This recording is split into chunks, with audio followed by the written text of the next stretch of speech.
I think built into how the framers are thinking about the separation of powers, because I want you to explain a little bit about how you understand Mhm. separation of powers in this book, uh, is that they also kind of leaned on the worst wills of men, basically, Yeah. and assumed that people in power would clamor to hold on to power, and that was going to Yeah. be the fight between the executive branch Yeah. and the legislative and the judiciary. And we're not Yeah. seeing that right now. Mike Johnson is not desperate to hold Yeah. on to the power that the speaker has, right? No Republican in the House right now, most Republicans in the Senate are not desperate to be like, we have robust power under the Constitution against the executive branch. That is, they're antagonistic to each other by design.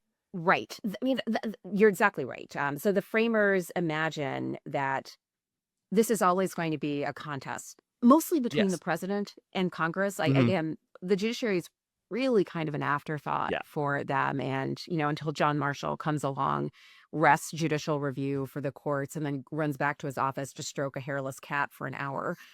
This is his major triumph for the courts.